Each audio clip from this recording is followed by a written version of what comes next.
Yo, before we get into this incredible episode with my friend Dr. Ted Naiman, I wanted to offer you a free metabolic assessment. We've created this incredible tool to optimize your body, which we want to use with clients. We need some testers.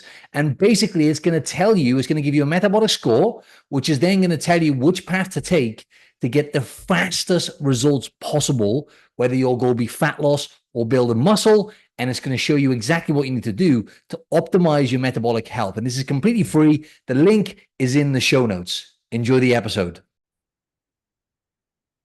Ladies and gents, welcome to another episode of Optimize Your Body podcast. Today, I've got a big guest on the line, and I'm so excited to actually be able to pick his brain. Love his content. He goes by the name of Dr. Ted Naiman. And he's a board-certified family medicine physician in the Department of Primary Care at a leading major medical center in Seattle. His personal research and medical practice are focused on the practical implementation of diet and exercise for health optimization. And not to mention, he's the author of the book, The PE Diet. So how you doing over there in Seattle, Ted? Martin, I'm doing great, man. Thank you for having me. How are you doing in Sydney? Very well. Thanks. We were just talking off air, right? You've been down here and it's one of your favorite places in the world, right? It's very cool. Yeah, love it. Absolutely love it. Awesome. What parts of Australia did you go to? You came to Sydney. Did you go anywhere else? Right. I really just went to Melbourne and Sydney, and that's about it. Awesome. Well, I went to New Zealand also, but in Australia, just Sydney and Melbourne, really. Incredible. And just because like 50% of my audience are in America anyway, how would you explain it to the fellow Americans in terms of what you thought of Australia or maybe even New Zealand in comparison to back home? Right. Well, Sydney is just a very clean, beautiful city that kind of reminded me of something West Coast U.S., like California, San Francisco. I almost felt like I was in the US, except just a cleaner, nicer version, less crappy version. So Sydney was great. New Zealand is beautiful. It's kind of like the Pacific Northwest where I'm at, in that just everything's just green and lush and really beautiful, like mountains and fjords and super cool vistas and landscapes. And kind of reminded me of Pacific Northwest, like Seattle area, except even more awesome and nicer and cooler. So definitely a place that everybody should go visit. Awesome. Yeah, we're very lucky here. We've literally got everything in one state in New South Wales. And funny enough, people don't even know this. If you go down about 3 hours, you can actually go skiing as well in the winter here. So you've got, it's crazy. Good times. Yeah, Ted, I'd love you just to share, because I'm really interested for myself, and I know the audience would be very interested in terms of your background and how you actually got to where you were, to where you're at now, and just a little bit more about yourself, basically. Gotcha. Yeah. Well, I got a mechanical engineering degree undergrad. Wanted to do aerospace. Not interested in medicine at all, and then couldn't get a job in aerospace because up here Boeing makes all the planes, and they had some huge layoff and laid off all the engineers, so I couldn't get a job. Nobody in my engineering class could get a job, and I just decided I was going to go back to school. And I was so depressed about the job market that I just switched careers and went to medical school kind of on a whim, and just found myself in medical school, and then in my residency, like working with super sick people. And I realized, wow, there's such a spectrum of health that I see every day. I see these people who are just in horrific shape. Like everything's wrong with them, everything. Like they have every chronic problem you could have. And then these other people are just like, they look like bodybuilders. They're just ripped and jacked. They're incredibly healthy. And I'm like, oh my God, what is the difference between these types of people, right? So, in medical school, they pretty much taught you that it was all genetic, right? Both your parents are overweight. There's 80% chance you'll be overweight. Pure genetics. If both your parents have type 2 diabetes, there's an 80% chance you're going to have type 2 diabetes. Pure genetics. So they're like, oh, it's all genetic, and you just need to feel sorry for people who have this bad genetics. You can't really do anything about it. And here's all the drugs you give them. You give them this drug, and if they're still sick, you give them another drug, and then a couple more drugs. And it was just basically like genetics and then drugs, right? So I just felt sorry for all these people with diabetes. It's like, well, it's not their fault, it's their parents, and it's all about the drugs. And like the nutrition part of medical school and my residency was microscopic, and the exercise part was beyond microscopic. And then I realized somewhere in there, hey, wait a minute.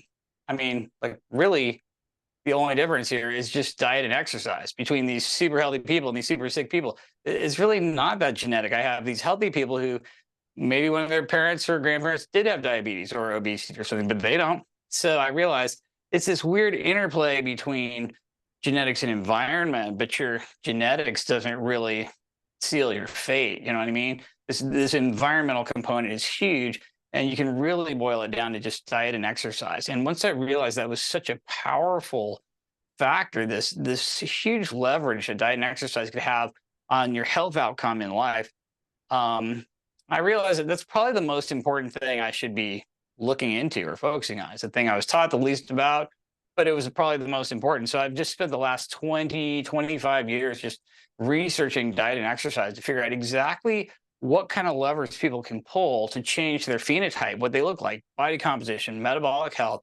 And that's how I got to where I'm at. I'm just super geeked out about diet and exercise, how it influences body composition and health. And the easiest way to communicate that to, some patient who just walks in a primary care doctor, like what can I encapsulate to tell people, hey, this is the biggest rock in the jar that you should focus on to really make a big change in your body composition and your health. And so that's kind of what I'm all about. That's my focus. It's like practical implementation of diet and exercise to, improve your body composition and health. Love it, man. Love it. Diet plus exercise equals health. I love that very simple equation. It sounds very simple, which on paper it is, right?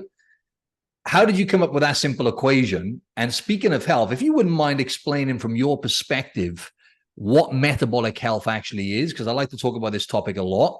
And sometimes people get kind of confused because it is a very complex thing, right? Metabolism. Right. Well, first of all, diet and exercise and health. If you really break it down and you look at, just the most overweight, sick, diabetic person you can think of, and the healthiest, fire-breathing CrossFitter or whatever you can think of, you're gonna struggle to find any differences that aren't just pure diet and exercise. Really, there's not a lot of other factors that can influence those health outcomes. So that's pretty much what it boils down to. I mean, genetics does set some brackets on how good or bad you can be in different ways, but the reality is almost everything else comes down to diet and exercise. When it comes to metabolic health, insulin sensitivity and insulin resistance is absolutely huge. So it turns out that every single chronic degenerative disease you can name is driven forward by insulin resistance or made worse by insulin resistance. That's all of your cardiovascular diseases. That's all of your diabetes spectrum problems. That's all of your, that's a good portion of your cancers. The risk go up with insulin resistance. That's a lot of your autoimmune diseases. Pretty much any chronic degenerative disease you could name is worsened with insulin resistance. And that's all of your neurodegenerative conditions, your Alzheimer's, Parkinson's, ALS, neurodegenerative spectrum diseases. You're pretty much not going to name a chronic degenerative disease that isn't either worsened by insulin resistance or even directly caused by it. So insulin resistance is really just running out of place to store calories. It's really just running out of fat storage. When you don't have, so if you have somebody who's super thin and has been starving to death and all their fat cells are shrunk down and they have tons of overhead for fat storage, calorie storage, they're extremely insulin sensitive and they'll have very, very low fasting insulin levels, really, really high insulin sensitivity. But someone who's just chronically been consuming too many calories and they're over fat, all their fat cells are enlarged, they don't have a good place to store fat anymore. And that's someone who's insulin resistant. And it really just comes down to mechanically running out of places to store incoming energy calories, carbohydrate, and fat. So you either don't have very much skeletal muscle or room in your muscle to store carbs, or you don't have any room left in your fat cells to store fat. And once you've got both of those, that's insulin resistance. Makes a lot of sense. And the PE diet, Ted, the PE diet, let's talk on that, right? Because essentially protein and energy, right? In case anyone's wondering, PE, protein and energy.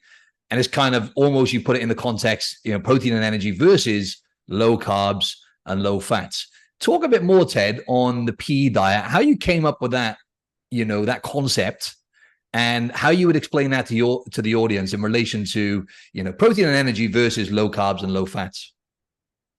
Got it. So I zoomed way out to look at, what is eating? What is eating? I mean, what the hell is going on here?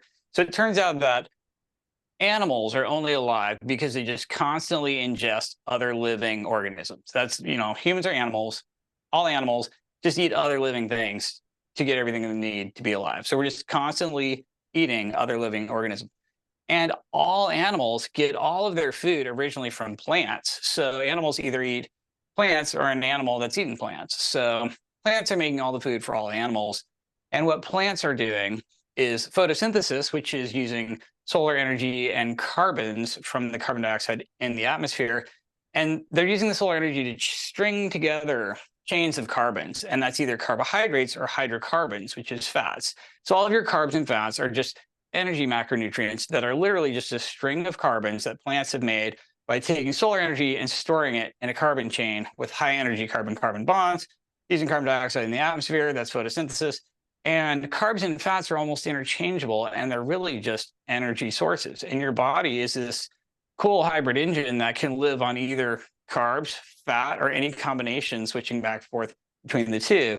You have a little bit different ways of storing them because fat's not water soluble. You store fat separately in your fat cells as triglycerides. And because carbohydrate is water soluble, you have to store it differently as glycogen in your muscles or your liver.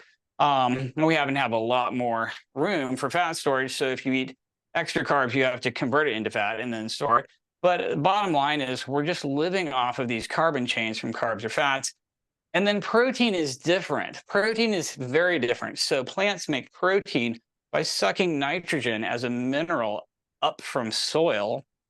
So the plant's taking minerals out of the soil, nitrogen for protein, and like a dozen other minerals that are essential for plant and animal life. And the plant's sucking these out of the soil and then making amino acids. You have these 20 amino acids that make pretty much every protein in your body. And plants are making all the protein for animals and then all the carbs and fats for animals as well.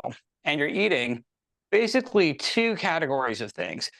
Nutrients, which is like protein, nitrogen, amino acids, and the minerals from soil.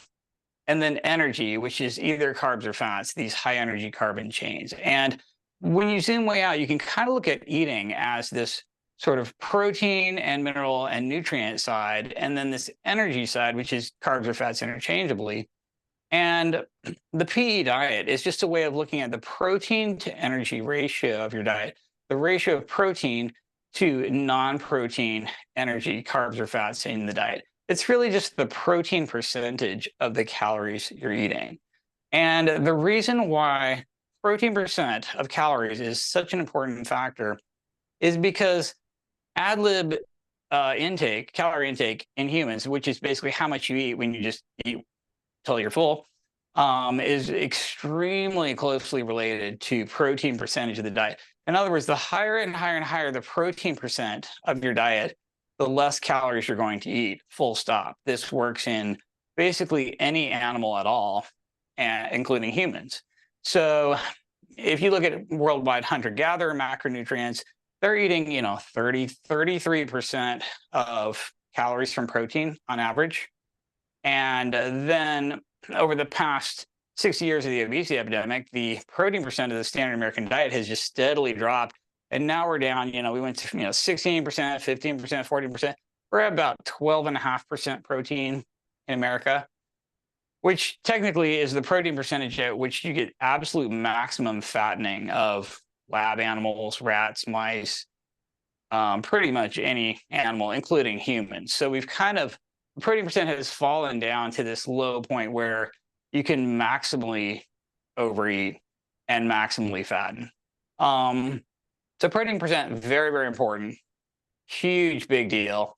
We have studies that show if you can get protein back up to 20% of calories, most people will significantly lose weight, and you're going to reverse the majority of overweight and obesity. If you look at the National Weight Loss Registry in this country, for example, to see what people have in common when they've lost a significant amount of weight and kept it off long term, the one thing they all have in common is protein percent's gone back up towards about 20% of calories. Some of them are high carb, some are low carb, some are exercising, some are not exercising. But what they're all doing is increasing protein percent. If you look at studies where you basically make people increase protein to 30% of their calories, you automatically reverse pretty much 100% of prediabetes because people just can't overeat protein. You literally can't do it. I mean, if you give someone just an infinite supply of skinless chicken breasts and tell them to, eat as much as they want, they're literally going to eat 1.5 of those and they're just going to stop eating. And that's kind of how it works. So as people eat higher and higher protein percentage, they just automatically eat less and less and less. If you look at your, bodybuilders like yourself doing stage prep, I mean, your protein's always over 30%, maybe 35, probably 40%, could be 50% by the time you're in, the peak week. If you're just eating egg whites and skinless chicken breasts and a cucumber, you're eating absurdly high protein percent.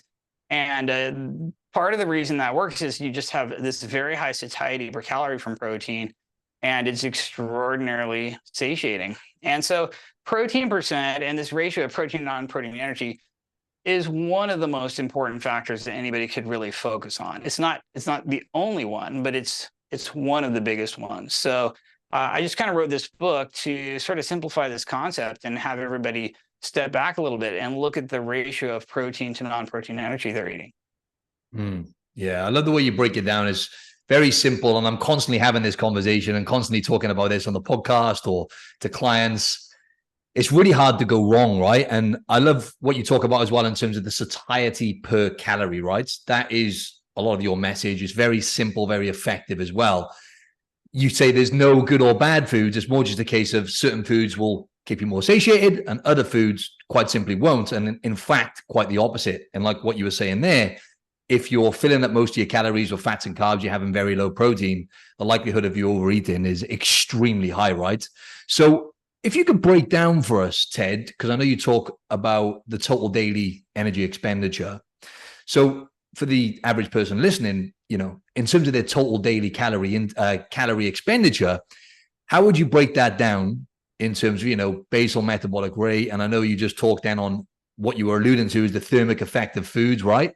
With protein and fiber and stuff. Would you mind breaking that down for the audience and how you would kind of communicate the satiety per calorie thing? You got it. Okay. So daily caloric expenditure can basically be divided into basal metabolic rate and then physical activity or activity calories. So basically resting energy expenditure and activity energy expenditure. Resting energy expenditure is really just related to body size, basal metabolic rate. Lean mass requires more calories. So if you're super muscular, you burn more calories just sitting on the couch. Fat is a lot less metabolically active. So if your body is mostly fat, your metabolic rate's lower. So, but body size is the number one factor when it comes to energy expenditure in the day, like just how large you are. So somebody who's super huge, even if they don't move around a lot, they have a larger basal metabolic rate. And someone who has a high amount of muscle has an even higher basal metabolic rate. And so that's about 2/3 of your overall energy expenditure. And then 1/3 of it is activity-related expenditure. You've got the thermic effect of food, which means when you eat, you have to break all this food down into its macronutrients and store it. And that ends up being a small sliver of your activity energy expenditure. There's a non-exercise activity expenditure, or NEAT, which is just walking around, like what I'm doing right now, talking and moving my arms and just standing here. And that is a, small chunk of your activity energy expenditure. And then there's intentional exercise, like physical exercise. And that is also a chunk of your activity energy expenditure. And then you add them all up, and that's your total daily energy expenditure. And then I think you asked me to explain satiety per calorie as well. Yeah, Got it. yeah, So correct. satiety per If you don't calorie. mind, transitioning into that, that'd be awesome. Got it. So satiety per calorie is this sort of big overarching way I like to think about how any diet could be good or bad. So, humans eat until they get a certain amount of protein. So a high protein percentage food is going to have higher satiety per calorie. That skinless chicken breast, you get a lot of satiety for not a lot of calories.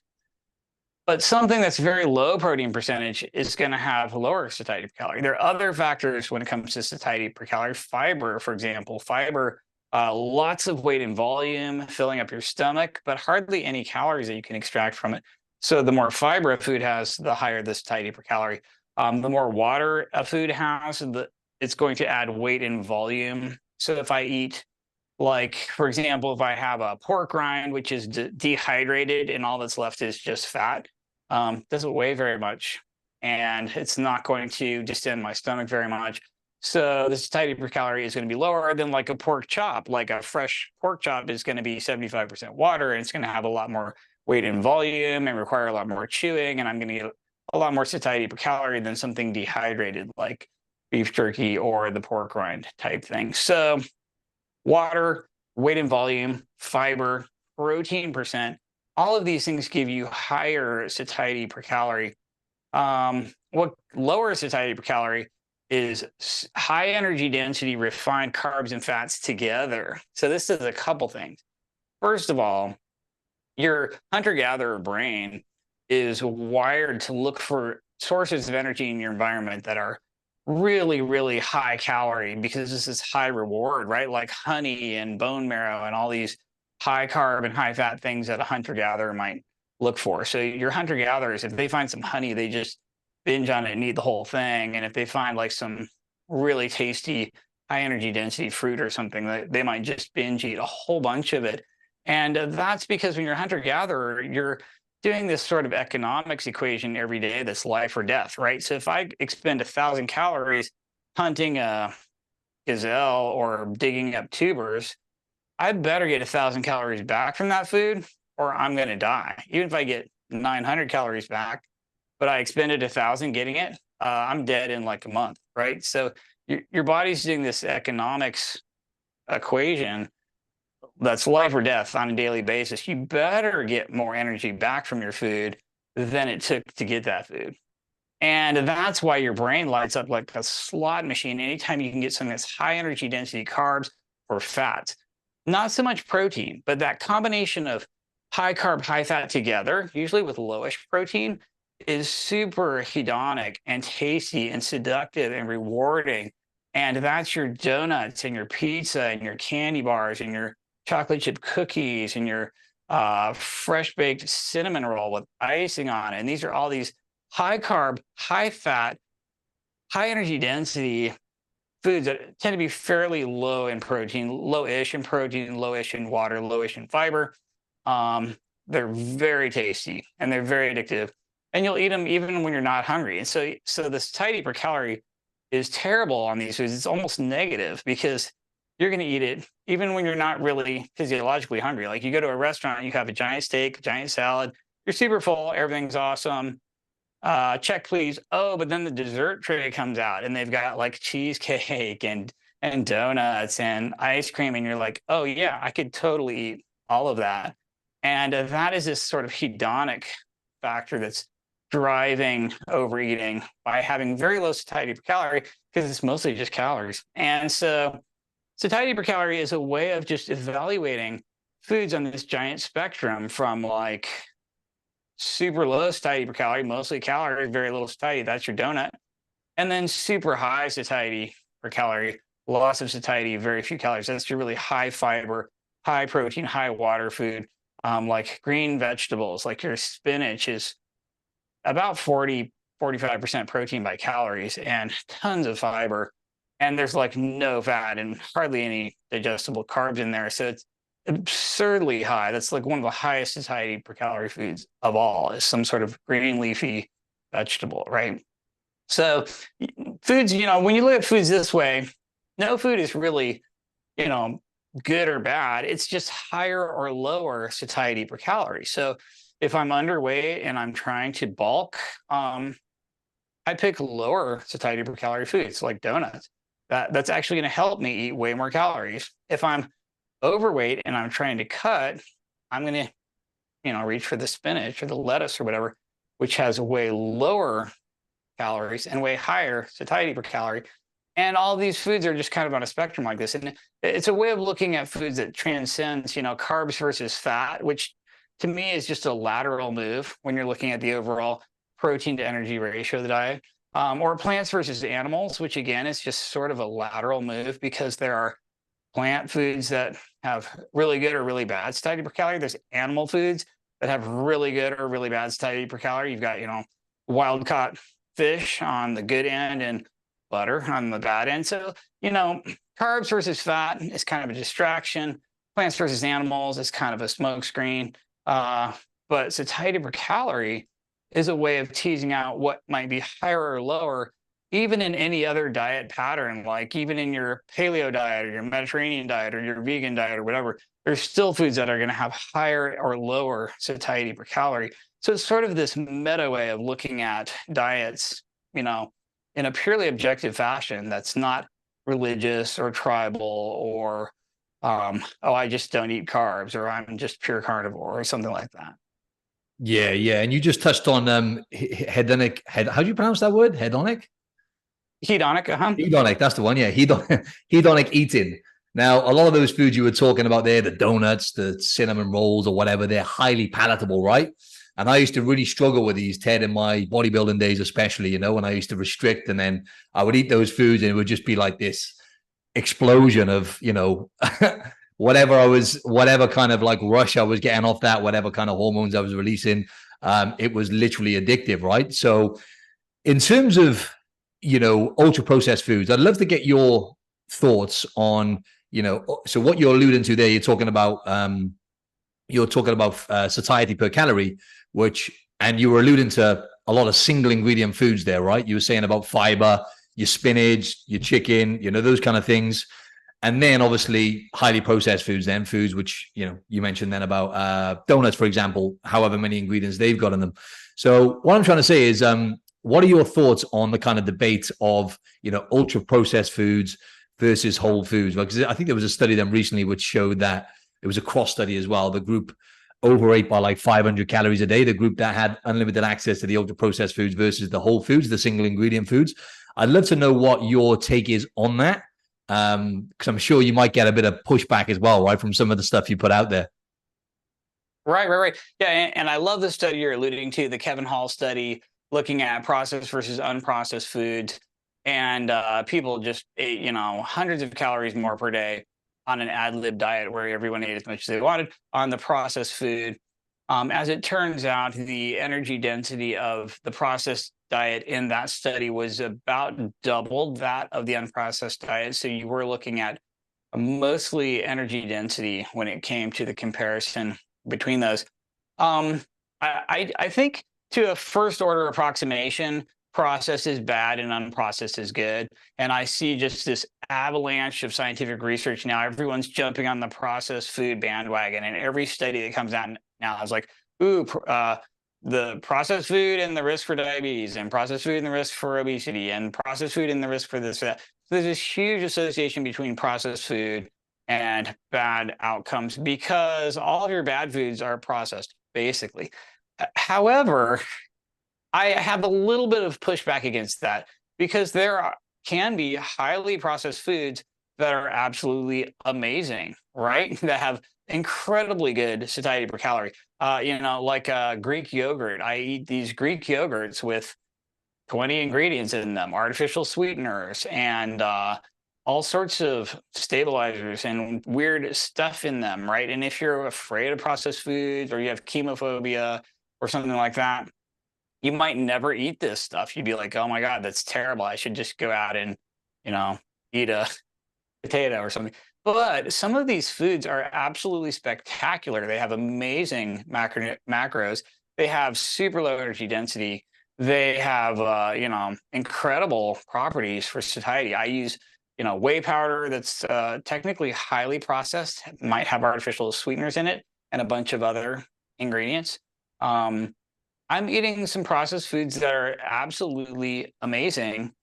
And so you can't just not necessarily throw all processed foods out. I will agree with the general sentiment that processed is bad and unprocessed is good. That's pretty much always true.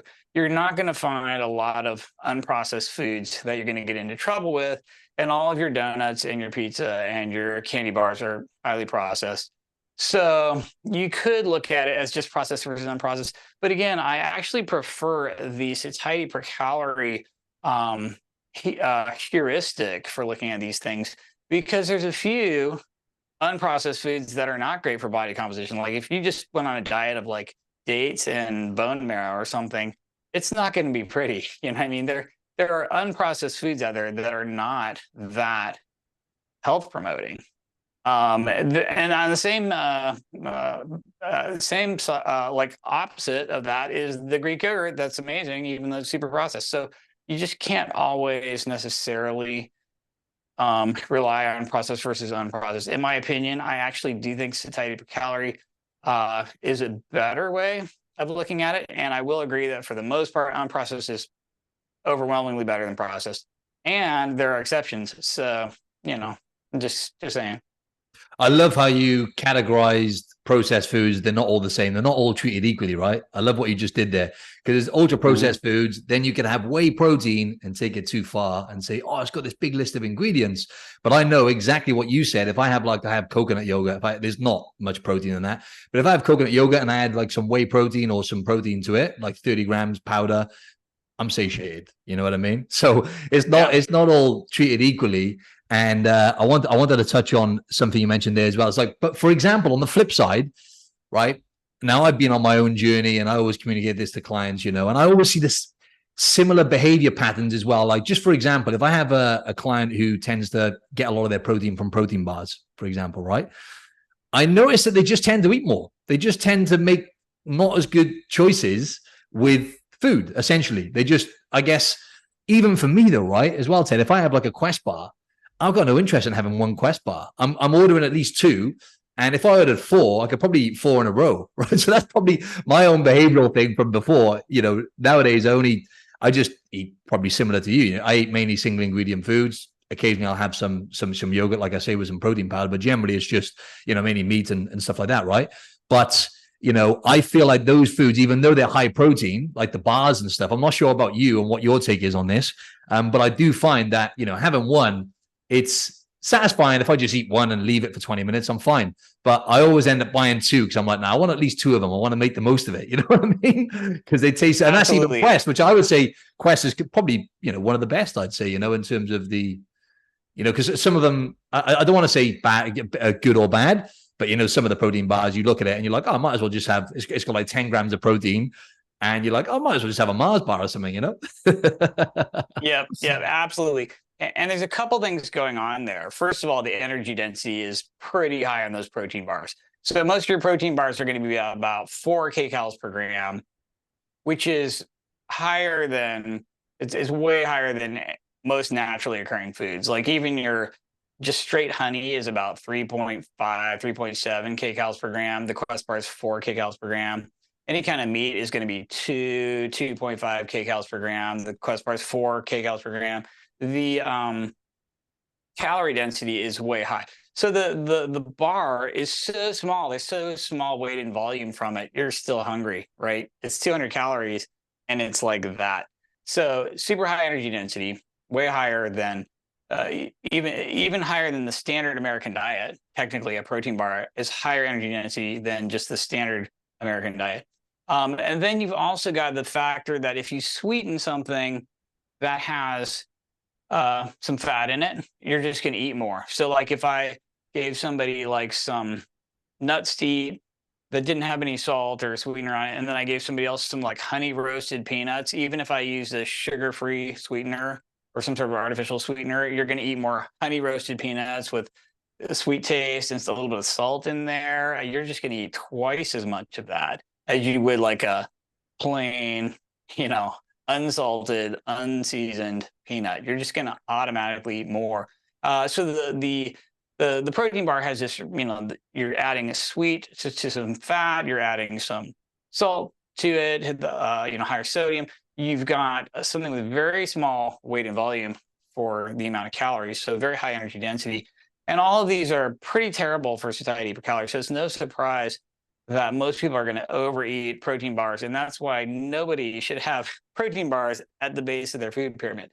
But now there are other protein items like the Greek yogurt I was talking about. That's 1 kcal per gram, or maybe even 0.9 kcals per gram. So you get that giant tub of like light and fit, you know, Greek yogurt with no fat and super low carbs and artificial sweetener. You can eat this whole, you know, the vat is like half a kilogram and it's 400 calories and you're not hungry for the rest of your life. And the energy density is just so low. The satiety per calorie is way higher, mostly because it has more water in it.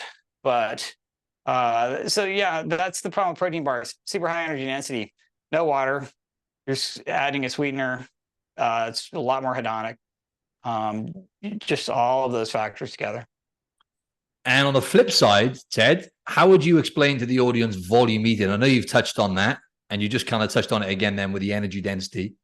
How would you convey that to the audience, volume eating? Did you say volume eating? Yes. Oh, right. Okay, so basically, the way that works is your gastrointestinal tract, when you mechanically distend it, your stomach and your small intestine releases these incretins, these hormones like GLP-1, like the injections everyone's using now. Everyone's using their Ozempic and their semaglutide and the GLP-1 receptor agonist injections for weight loss and diabetes. And these injections are just incretin hormones that your GI tract emits when it's mechanically stretched, especially with something that takes a really long time to digest. So if you just eat a huge amount of protein and fiber, like if you ate, you know, 10 skinless chicken breasts and a pound of asparagus, it's going to present this huge distension to your stomach and your small intestine. And it's also going to be there for a long time. And your body releases this to say, ooh, do not eat anything else because we're going to be digesting this for like the next, 12 hours. So you're done eating, you're super full. And that's how it works. Some people really need a fair amount of weight and volume to really feel full. And so I have a lot of patients who basically have to almost binge eat something to really feel full. They need this mechanical distension. And if somebody like that is relying on a high energy density item like a Quest bar or protein bar, they're in trouble. Like, so you need something that's very heavy and voluminous, basically has a very low energy density that you can eat a lot of. And I have a lot of patients eating things that provide tons of weight and volume, hardly any calories. Apples, very low energy density. Carrots, ridiculously low energy density, right? And it takes 18 pounds of carrots to equal 2,400 calories. I mean, it's just absurd. So berries, raspberries, you can eat just unbelievable quantities for no calories at all. The Greek yogurt I was talking about, super low energy density, and you can eat huge amounts. Air popped popcorn, as long as you don't put any fat on it. You eat 20 cups of air popped popcorn, it's only 400 calories. Plus, it takes forever to chew it all. And oral processing time is something else that raises satiety per calorie. So if you have to chew it 1,000 times, you're more satiated for less calories, like celery or carrots or harder foods. The surface hardness of a food improves satiety per calorie, which is why drinking liquids is not as satiating as eating a solid food. So, I tell people who benefit from volume eating to have something they can eat a ton of, just, to feel super full, even though the calories aren't that high. And I love things like celery, and I love things like apples and berries and carrots and air-popped popcorn and Greek yogurt and anything like that is really, really helpful. Awesome. Would you say to include, because I know you mentioned a lot of fruit and stuff there, would you say for some of your clients, just curious, that would you say to have protein though with every one of those meals? Ideally, would you say, right, if you can, or would you just say, you know what, as long as you're having a lot of volume, like you say, a lot of fiber, like you say there, the celery, the apple, the carrots, those kind of things, that works for some clients. That can keep them satiated for a good amount of time, you would say as well. Yeah, I'm mostly, when it comes to protein, I mostly want people to eat adequate amount of protein per day. Mm. And I want them to maybe bookend their eating window with a large bolus of protein. So let's say you have a 12-hour eating window or 8 hours. You definitely want a large amount of protein at the beginning and the end. And that's just so you have a lot of amino acid availability for muscle protein synthesis if you're working out, or to prevent muscle protein breakdown if you're not. So I'm concerned about amount of protein in the day, and I'm concerned about distributing it a little bit, so it's not all just in one meal. But there are definitely meals in between where I think it's not as critical, and you could just eat a bunch of carrots or something, even though they're a fairly low protein food. Would it be even better to have some protein with that, like drink a whey shake and eat a bunch of carrots? Probably. So like, wouldn't hurt to throw some protein in there also. But I'm not obsessed with, X amount of protein at every single meal. Awesome. Awesome. Yeah, it makes a lot of sense, Ted. So move more and eat less, right? How often do you hear this, right? It's really simple for the audience, right? For anyone who's out of shape or anyone who's overweight, all you got to do is just move more and eat less, right? So what's your problem? It's not really a big deal, is it, Ted? It's quite easy, isn't it? Surely. It's super easy, right. Yeah, there's two basic problems with eat more, lose less. I'm sorry, eat less, move more.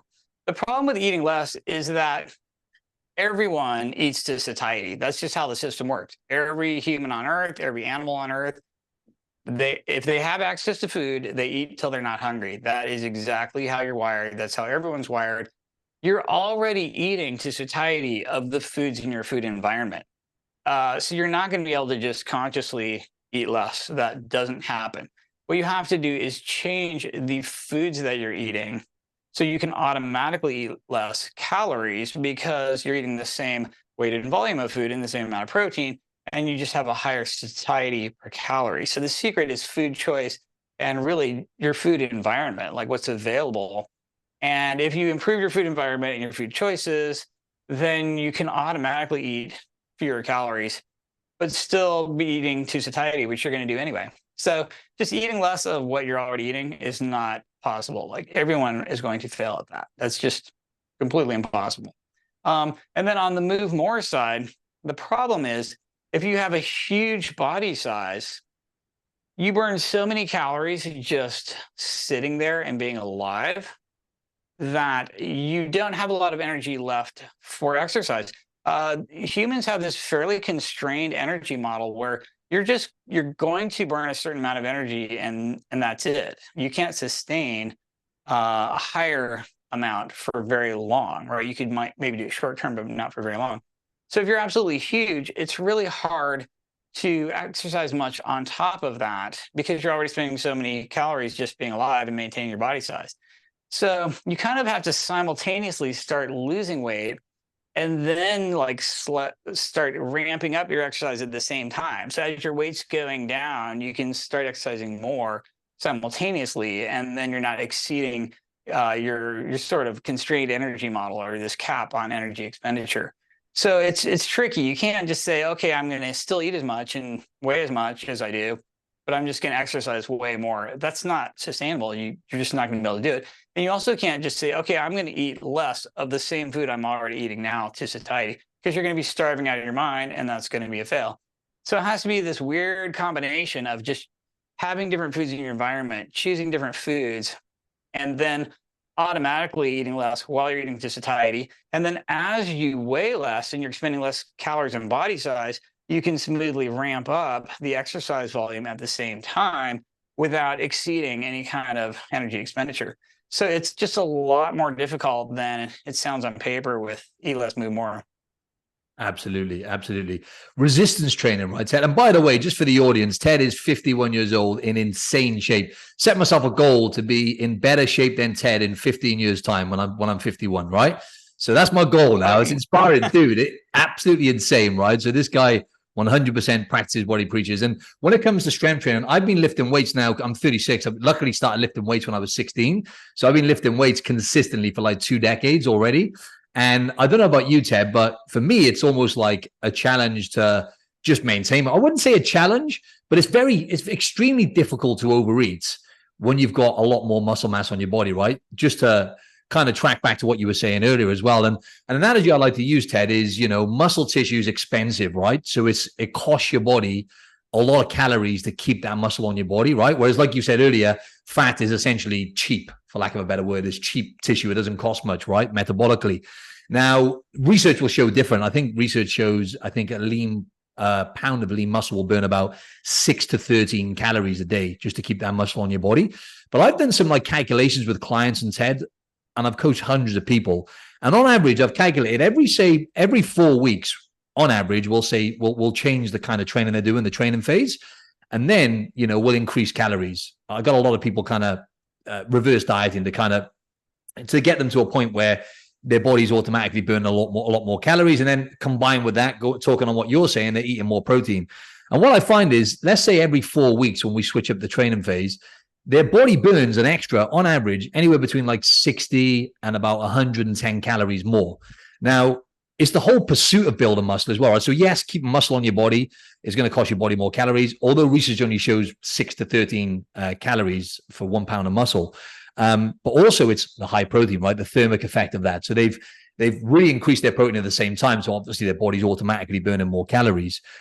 So I'd love to get your input on just the importance of strength training and building lean mass for people to be able to achieve, I guess, sustainable fat loss.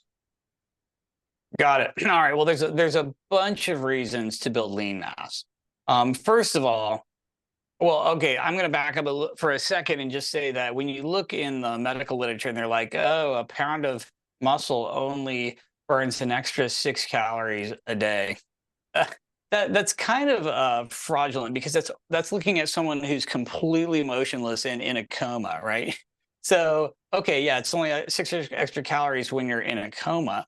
But if you do even trivial amounts of exercise and you've got tons of muscle on your body, your caloric burn goes up exponentially. So like if you got on the elliptical and did a half an hour just as hard as you could go, zone 4 or 5 the whole time, you're going to burn 800 calories, right? And if somebody who doesn't do resistance training and doesn't have muscle does this same half an hour on the elliptical, they'll burn 350 calories. They'll burn way less. So if you just throw a little bit of exercise or even just being moderately active in there, you get way more than 6 calories per pound of muscle. So that's just basically not even fair, right? That's just a joke. Even when you're doing the resistance training with those muscles, your calorie burn is going to go way up over someone who doesn't have as much muscle. So I basically reject that entirely. It offends me, right? The other thing is, your whole goal in life is this constant Sisyphean struggle to have the highest lean mass you can get and the lowest fat mass you can get. Why do you want lean mass? First of all, it's just directly associated with longevity. So the more lean mass you have, the longer you're going to live, full stop, period. I mean, this is statistics and epidemiologically, but the more lean mass you have, the longer you're going to live. The stronger you are, the longer you're going to live. Any kind of strength test, super associated with longevity. Any kind of measurement of skeletal muscle and lean mass, very associated with longevity. So the more muscle you've got, the longer you're going to live. Not only are you going to live longer, but your quality of life is going to be way higher. Like, so imagine that I touch you with like a magic wand of strength and boom, you just have tons of muscle. You're like the strongest, most muscular person on earth, right? Everything you do in life is going to be so easy. It's going to be laughable. Like you go grocery shopping and you just pick up your entire cart and all the stuff in it. Like it's nothing, right? You can just pick up anything you want. You can do anything you want. You can climb anything you want. You can go anywhere you want.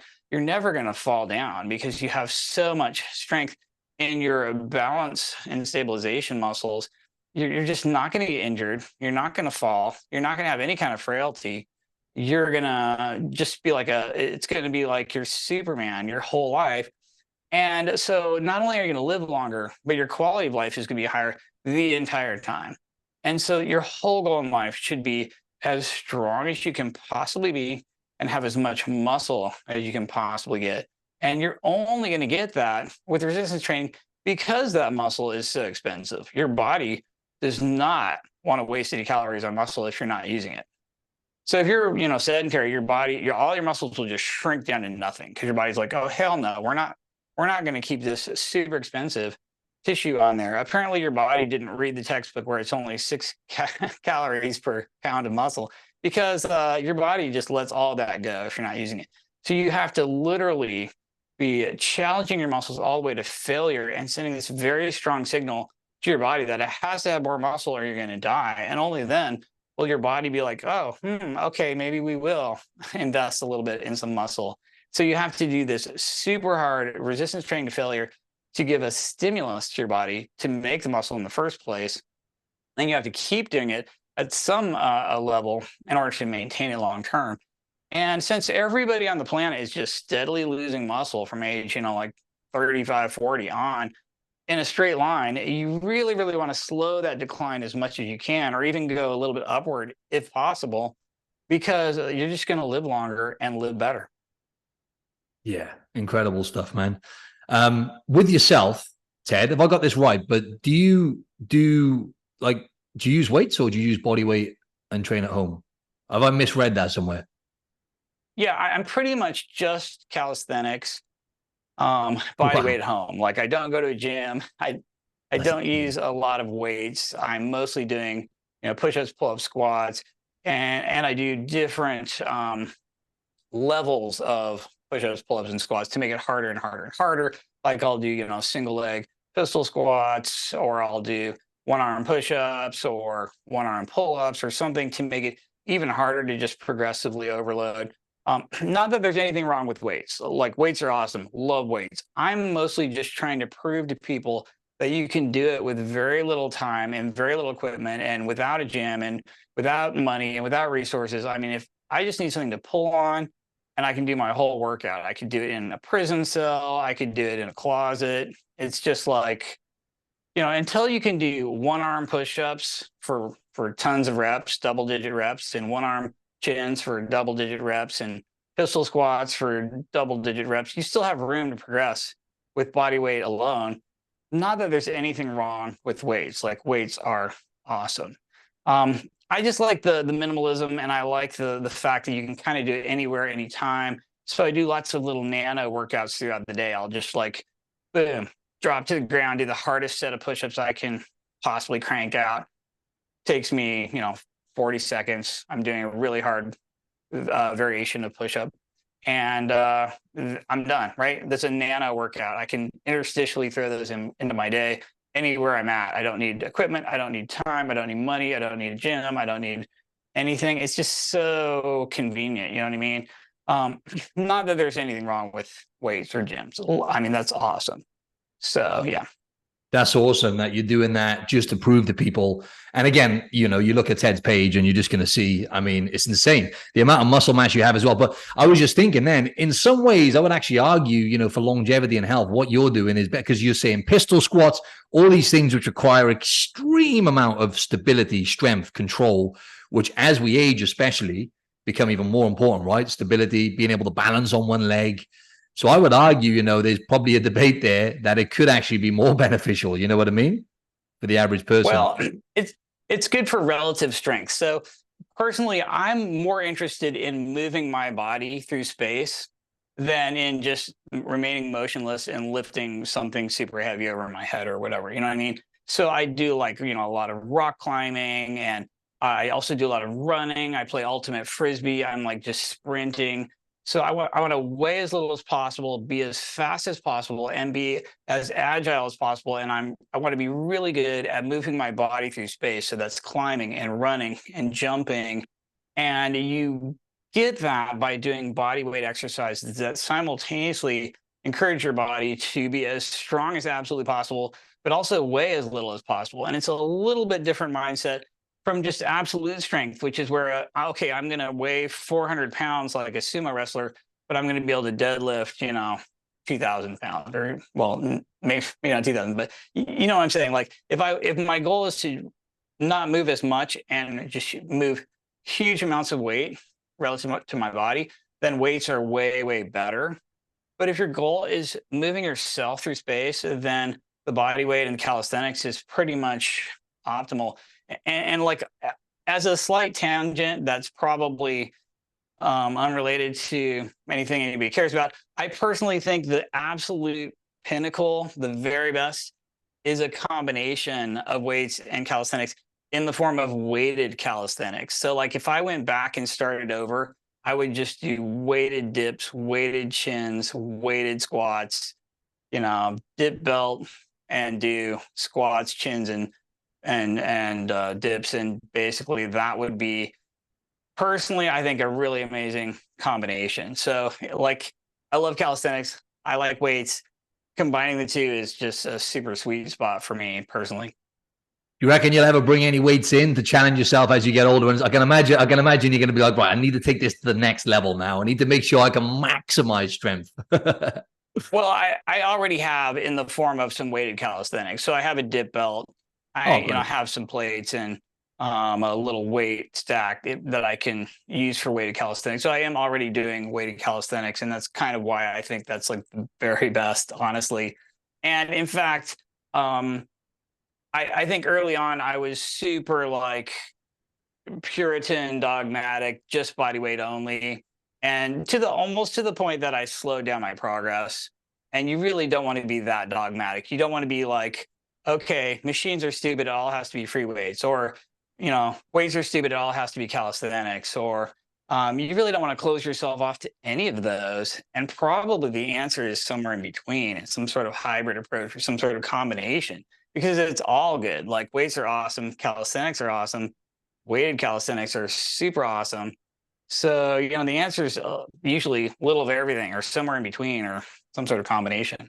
Yeah, you've got me thinking I need to level up myself, Ted, because it's like you're ticking all the boxes there with nature, rock climbing, getting outdoors, doing different activities. And then you're getting the cardio element as well. And the research is clear that when it comes to training, strength is the most important thing. Just like you said, the strength test, when they do that grip strength test with people, they find that they have obviously the best longevity. And then when it comes to muscle mass, as you said as well, but that's just one factor, right? So you've got your strength training covered. Then it's the VO2 max, right? So that's really important for longevity as well.